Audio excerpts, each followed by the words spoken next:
Il professor Angelo Dorsi e Vincenzo Lorusso sono finiti nelle liste nere di Pina Picerno e Carlo Calenda. Andrea Lucidi, come anche Roger Waters, sono finiti nel database di Mirotvorez. Io, più umilmente, nelle liste nere di NAFO, di giornalisti pazzoidi. Lui, invece, l'ospite di oggi, è stato segnalato niente po' di meno che dal Dipartimento di Stato americano come il capo assoluto di una fitta rete di propagandisti del Cremlino non solo in Europa, ma anche in America Latina. Quindi, cari amici di Polivox, oggi sono contenta di presentarvi il nostro illustrissimo capo, il giornalista Oleg Jasinski. Hola Clara, Hola. de lo que escuché en italiano, la palabra que entendiera, la palabra capo me gustó, me pareció divertido, así que empezamos bien la entrevista. Puedo hablar como capo, Ya, pero hablar te en verdad, voy a tratar como tú, como si fuera una persona del mi claro, mismo como si nivel. fuera persona normal, claro. Exacto. Bien, ahora voy a hablar otra vez en italiano porque voy a hacer la presentación de verdad. Quindi adesso invece la presentazione è la vera presentazione. Oleg Jasinski è un giornalista di Telesur, ha dei legami con l'America Latina perché ha vissuto per tantissimi anni in Cile, proprio come me, ma non ci siamo conosciuti in Cile. È uno dei membri della rivista internazionale Presenza del movimento umanista ed è anche editorialista, quindi opinionista per RT. Hola, Oleg, bienvenido otra vez en mi canal Polivox, que es un proyecto que puse para escuchar más voces. No solo las voces de las personas liberales que tienes la verdad, pero también las otros puntos de vista, otras miradas. Hola Como la Clara, tuya. muchas gracias por la invitación, siempre un gusto conversar contigo y por supuesto tenemos muchos temas pendientes al parecer. Esatto, Oleg è ucraniano, pero vive en Moscú y de verdad, o sea, puede representar la cultura conoce muy bien la cultura progresista de izquierda de Latinoamérica, como conoce muy bien lo que está pasando en Ucrania, en Rusia, pero hoy vamos a dedicar nuestra transmisión al continente de Latinoamérica porque están pasando muchas cosas.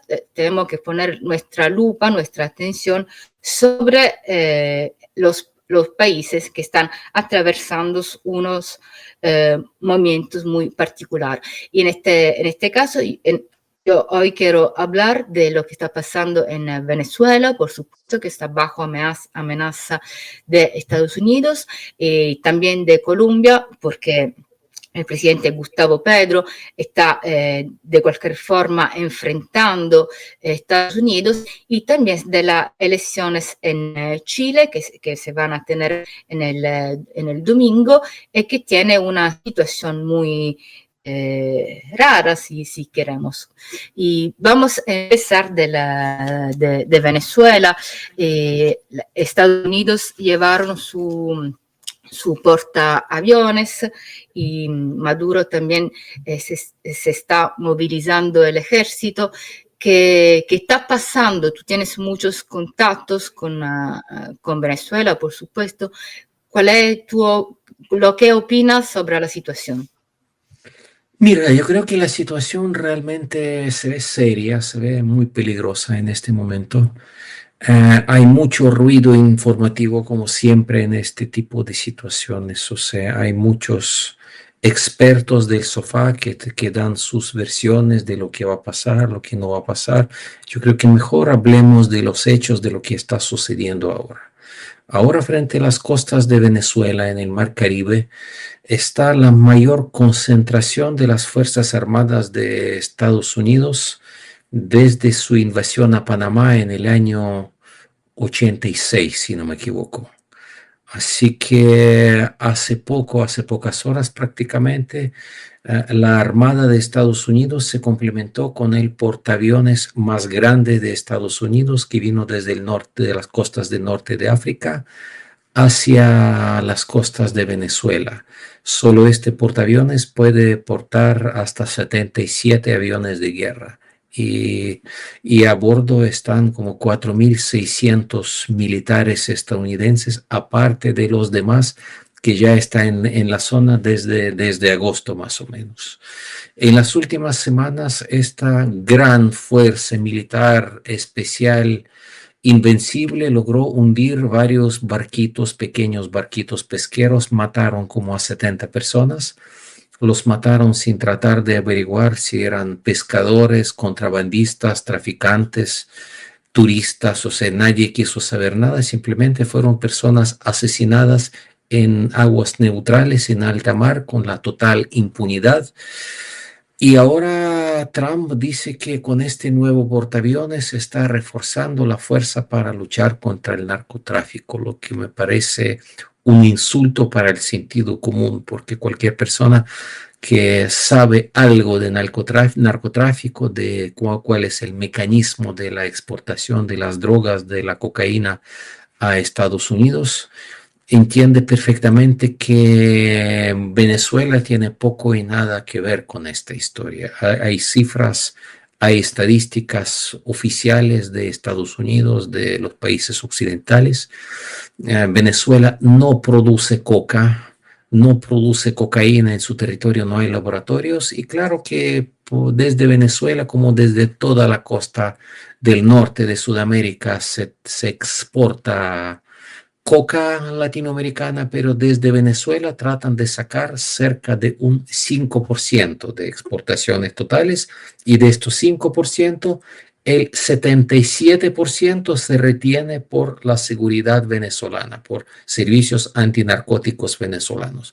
Así que estamos hablando de más o menos 2% de las drogas latinoamericanas que pueden salir de las costas venezolanas.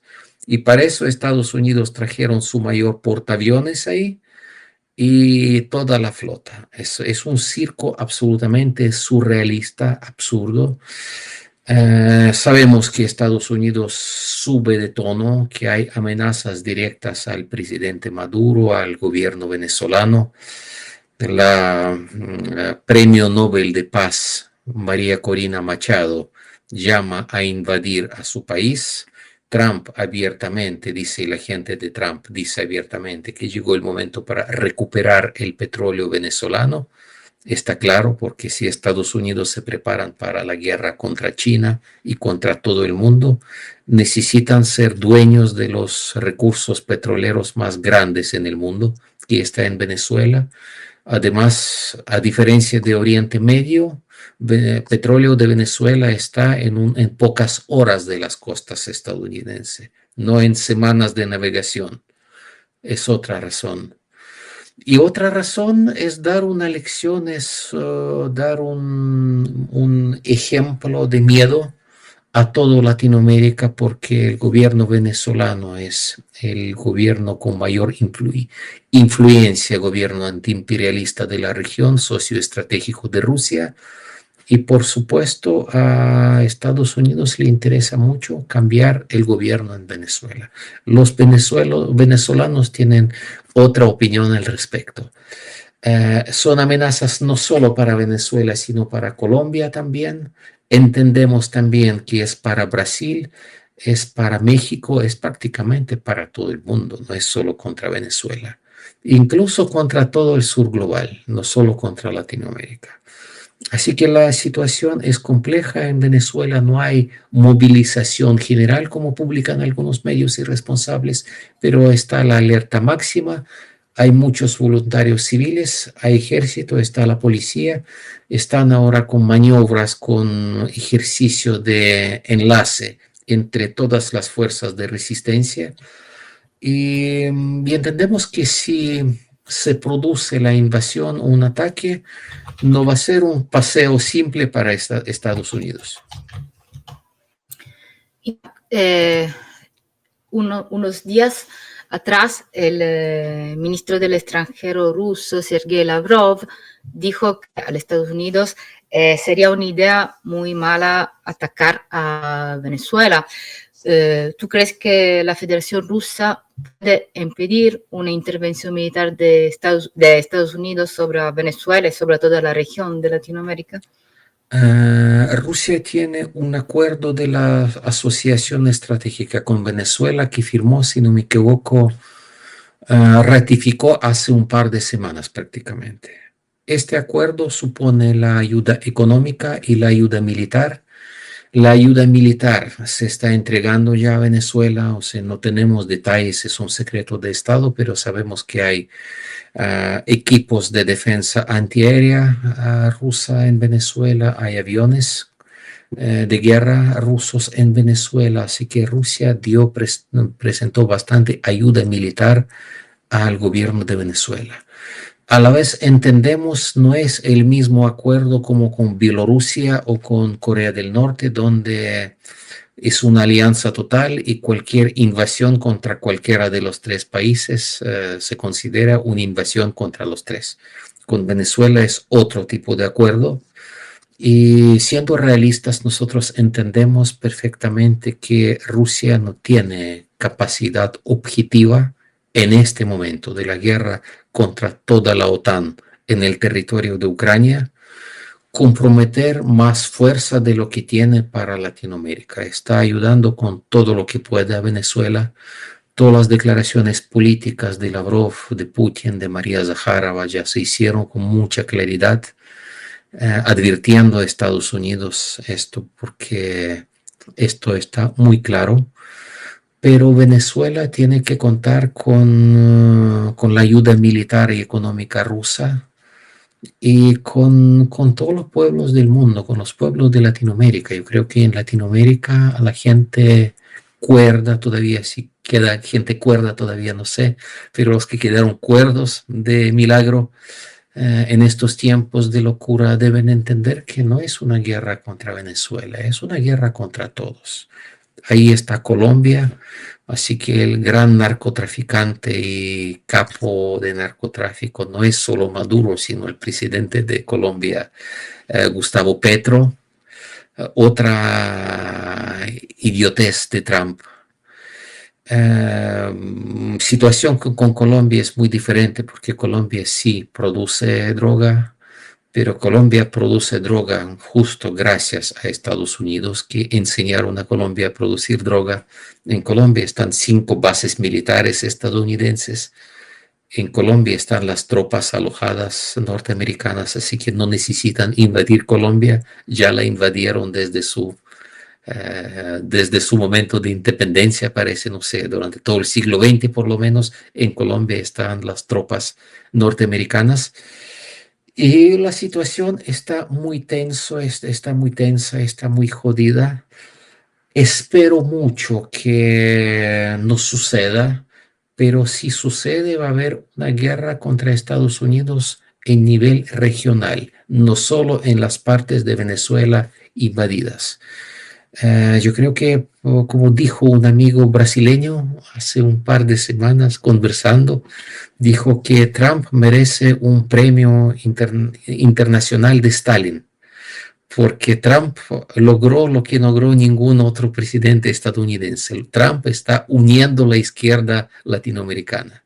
Gracias a Trump es posible un acercamiento político ahora entre Brasil y Venezuela y va a ser, a la larga, va a ser a favor de los pueblos de América Latina.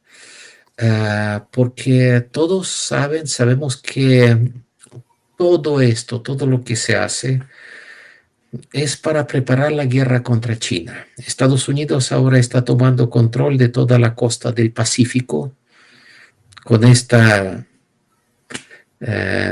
izquierda, entre comillas, chilena que está en el poder. Con un golpe militar en Perú, tenemos un gobierno pro-gringo en Perú. En Ecuador pronto tendremos bases norteamericanas. De Colombia los norteamericanos no salieron. Ellos pueden negar la visa a Estados Unidos al presidente Petro, pero los militares estadounidenses no necesitan visa colombiana y están presentes en Colombia. Tenemos el cambio de gobierno en Bolivia, donde por la cosa que no tiene nombre, la izquierda boliviana se dividió y regaló poder a la derecha. Así que la situación de Argentina no quiero ni hablar en este momento, así que la situación en Latinoamérica es dramática en este momento. Y yo creo que la agresión contra Venezuela, ojalá no suceda, pero si sucede, puede ser un factor importante para recordar a las nuevas generaciones de latinoamericanos que el imperialismo existe, que son Estados Unidos históricamente para Latinoamérica. Y yo creo que es muy importante, es un momento tenso también donde se aclara quién es quién en esta historia. Mira, ahora en un momento vamos a hablar más de la izquierda en Latinoamérica, pero tú mencionaste bien a Colombia y al presidente Petro, que unos días interrumpió las relaciones de cooperación entre la inteligencia de Colombia y de Estados Unidos. Esto como consecuencia de la amenaza por Trump. Pero te pido, o sea, ¿cuál es el poder efectivo de Gustavo Petro? Si yo creo que es mínimo, Clara, porque si vamos a hablar en serio, no en términos de los titulares mediáticos, Petro ordenó al ejército colombiano de interrumpir el intercambio de información con la inteligencia estadounidense. El ejército colombiano es una obra de Estados Unidos. Los oficiales colombianos estudiaron en Estados Unidos, son financiados por Estados Unidos, armados por Estados Unidos, entrenados a matar a los campesinos por Estados Unidos. Y Petro es un presidente que va a terminar su periodo, es un presidente supuestamente con un futuro guerrillero, alguien raro, alguien de izquierda que hace declaraciones, pero a quien a la larga va a obedecer el ejército colombiano, al presidente que tiene su periodo o a Estados Unidos, que es el poder real en la región y dentro del ejército colombiano. Además, la declaración de Petro también era suavecita, como que no me acuerdo literalmente, pero era como si cuando ustedes dejen de hundir los barquitos, entonces volvemos a colaborar con la inteligencia de ustedes. Es un poco ridículo, es un poco un chiste, no me parece serio. No me parece serio porque me duele mucho la izquierda colombiana, la izquierda más masacrada que cualquier otra izquierda latinoamericana. Y veo unas cosas, unas actuaciones teatreras un poco patéticas, las fuertes declaraciones y todo lo demás. Y está bien, pero el poder real en Colombia real está en manos de Estados Unidos. Claro, esto era lo que sospechaba. Me confirmaste mis sospechos. Porque de verdad Pedro me parece un presidente muy débil.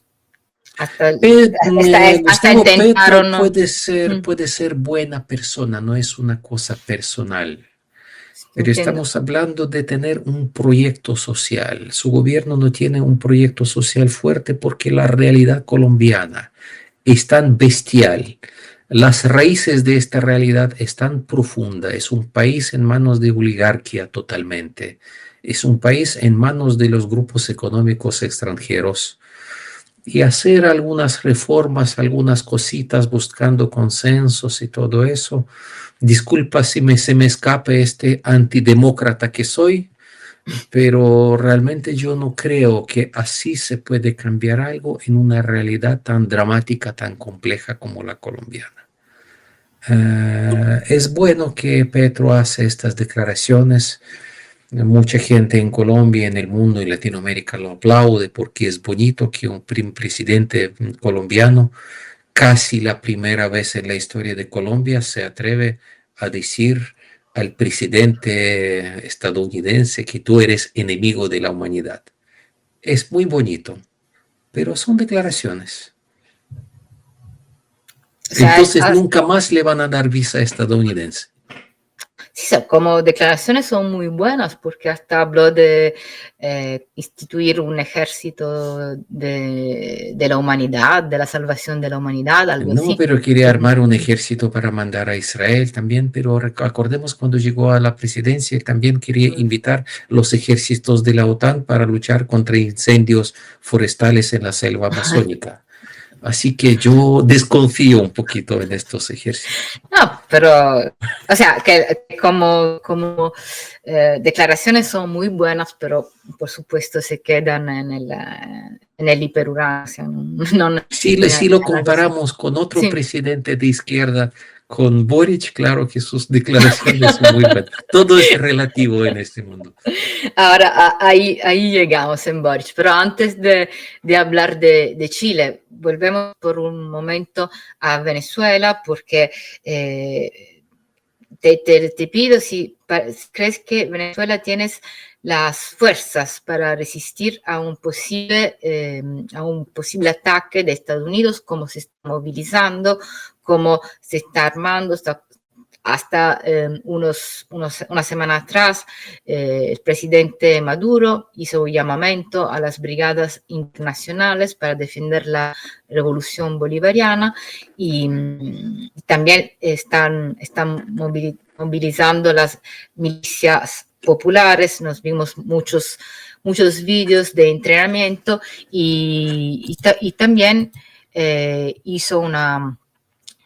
firmó una ley que se llama de defensa integral para preparar los comandos.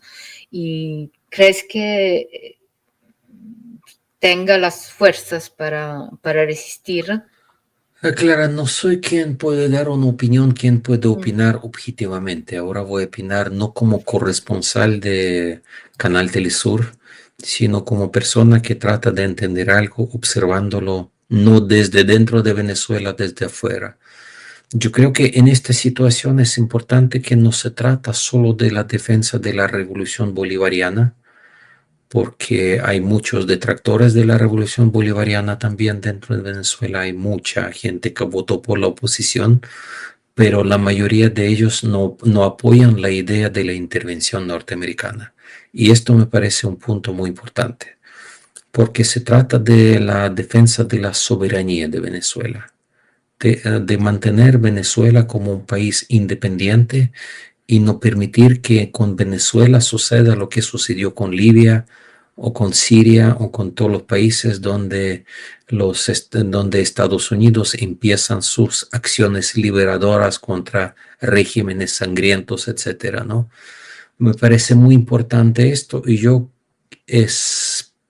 quiero esperar que la gran mayoría de los venezolanos, no solo los partidarios de Maduro, sino también sus detractores, los que votaron en contra de él, entienden que no se trata de una acción contra Maduro o contra este gobierno, sino es una agresión contra la soberanía de Venezuela, que solo a los venezolanos le corresponde decidir el sistema que ellos quieren tener en su país.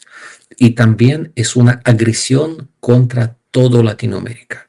Hay otro detallito, que la flamante premio Nobel de Paz, María Corina Machado, ella desde antes de ser premio Nobel ya empezó a luchar por la paz mucho antes, porque mucho antes hacía públicas sus declaraciones de apoyar la intervención norteamericana a su país.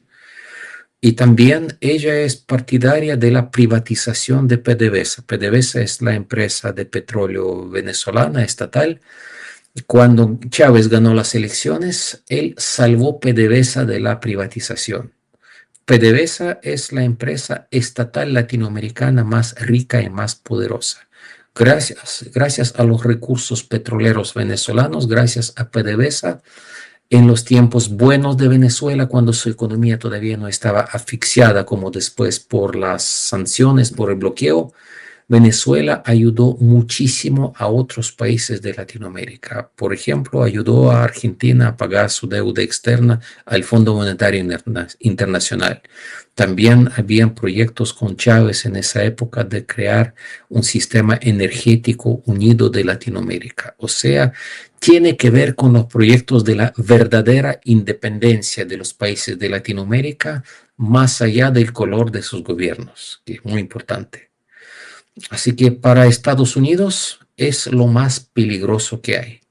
Por eso, para controlar petróleo venezolano y Venezuela, PDVSA, el petróleo tiene que ser privatizado y tiene que volver a las manos de los grupos oligárquicos internacionales, las corporaciones, etcétera. Este es el proyecto. ¿Para qué? Para tener recursos en la lucha contra la China. Claro, ¿crees que China pueda intervenir? Porque muchos en Italia se preguntan de China, entonces, ¿qué va a hacer China? China interviene como puede porque China se da cuenta que la están sacando de Latinoamérica. Primero la sacaron de una manera muy fea desde Panamá porque tenía un muy buen convenio con el gobierno panameño y por la exigencia de Trump, China la sacaron de Panamá. Y ahora Marco Rubio y todas estas bestias se dedican a destruir los negocios chinos en Latinoamérica, complicar la logística china con los barcos que se vía Canal de Panamá, etcétera, etcétera. Así que no creo que a China le gusta mucho lo que hacen Estados Unidos y China va a buscar sus recursos para contrarrestar algo eso. Pero sabemos cómo es la China. China tiene sus planes a muy largo plazo. No hace declaraciones tipo Trump. Actúa despacio, con mucho equilibrio. China apoya también el gobierno venezolano. China lo hace con menos ruido que otros países, pero el apoyo, la ayuda de China también es muy, muy, muy importante. Sí, claro. Mira, y para hablar de la izquierda de Latinoamérica, somos optimistas que toda la izquierda de Latinoamérica se juntan para apoyar a Venezuela, pero hay una izquierda que... Yo no soy tan optimista, ¿no? Sí, porque hay una izquierda que es la izquierda chilena que ya dijo que, al menos algunos de la presunta izquierda chilena dijeron que Venezuela es una dictadura, pero no se entiende si esta dictadura puede ser atacada para Estados Unidos o no. Ahora van a Y si estar... una dictadura es atacada por una democracia, ¿qué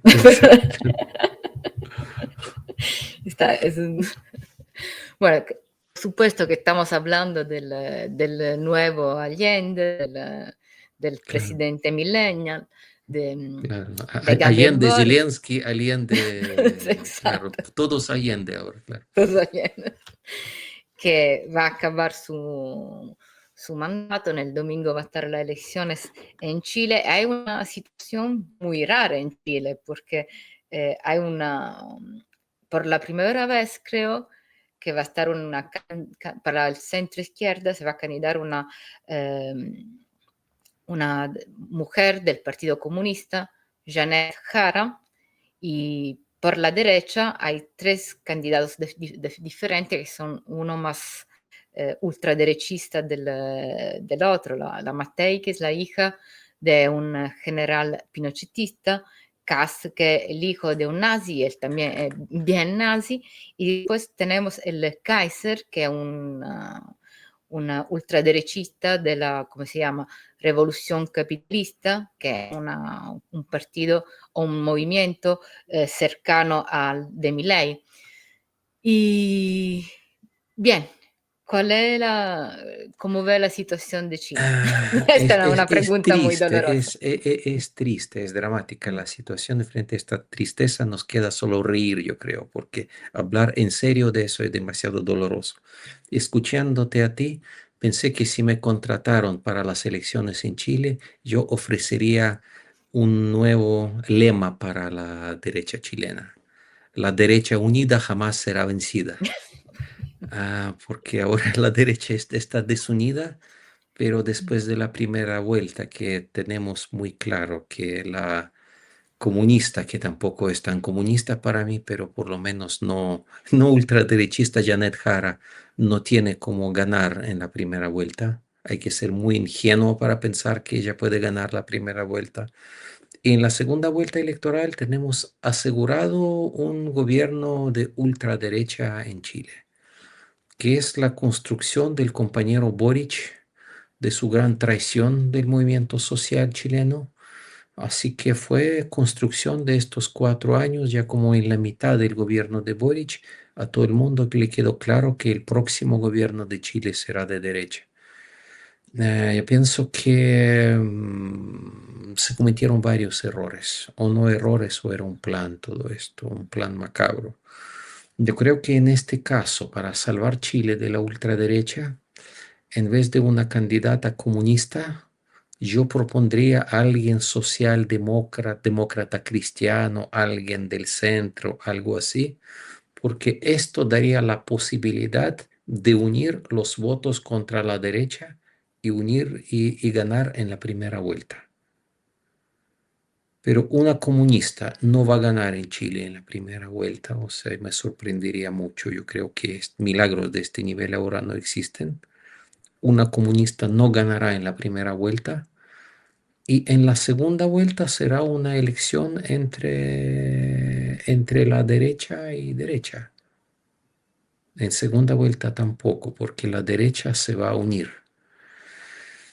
Así que una situación dramática, una lección de que el perro matapacos no puede ser un líder de una reunión popular, rebelión popular, que una cosa es la poesía en las calles y Chile despertó y todas estas cosas que gritó la gente eufórica, y otra cosa es una izquierda de verdad que tiene que ser educada, preparada. Hay que tener proyecto social, un proyecto de construcción del país, como Salvador Allende tenía su programa y estaba claro. Y también necesitamos liderazgos, necesitamos personas, por ejemplo, para mí, el único comunista verdadero de Chile, Daniel Jadwe, está inhabilitado, no puede participar y además por las leyes chilenas, él ya lo sacaron de la lista del Partido Comunista. O sea, el único comunista dejó de ser comunista. Así que una cosa muy, muy perversa, muy enfermiza. Yo creo que Pinochet en su tumba debe estar muy feliz ahora, estará disfrutando desde infierno, estará disfrutando estas elecciones. ¿Tú crees que después de estos 4 años de Boric, que traicionaron el estallido social, Boric traicionó el estallido social de inmediato cuando no dejó que se hiciera ¿cómo se llama? La Cuando firmó la destitución. paz, sí, sí, sí, Sí, sí, sí, sí, cuando muchas cosas. no dejó que proceder para la destitución de Piñera, y creo que por esto que fue elegido para ser el presidente de la izquierda, para como si fuera una fase de una segunda transición de Chile, ¿no? Sabemos que Y en Chile segunda hubo. va más fea porque ya se perdió la ingenuidad, la frescura de la primera transición, y esto el segundo ya fue como una parodia, fue una cosa muy triste, muy penosa. Yo creo que Boric en realidad fue candidato de la derecha chilena, que es muy hábil, que es muy inteligente, y ellos sabían que Boric les va a servir perfectamente para desprestigiar a la izquierda en el poder y abrir la puerta para la derecha. Y así fue. Lo que hizo el gobierno de Boric no era un gobierno de izquierda, era un gobierno lleno de demagogia que seguía con las políticas de derecha. Lo de izquierda era solo los gestos secundarios, hablando del feminismo, ecologismo, etcétera, pero en la economía, respecto al modelo capitalista, respecto a las relaciones con Estados Unidos, Y respecto a la solidaridad latinoamericana y apoyo de las fuerzas antiimperialistas en el continente, el gobierno de Boric era un gobierno de derecha más o más de derecha, como el de Piñera incluso. Hasta el de Piñera era más equilibrado. Y siendo un mal gobierno, Boric abrió el camino para la derecha para la próxima elección, lo que estamos viendo ahora, porque este era el plan de derecha y se está cumpliendo. Lamentablemente. Mira, ¿y qué crees que será de los tantos movimientos sociales chilenos que dieron vida al estallido social? ¿Seguirán con sus luchas o están desconfiados, depoliticizados, resignados?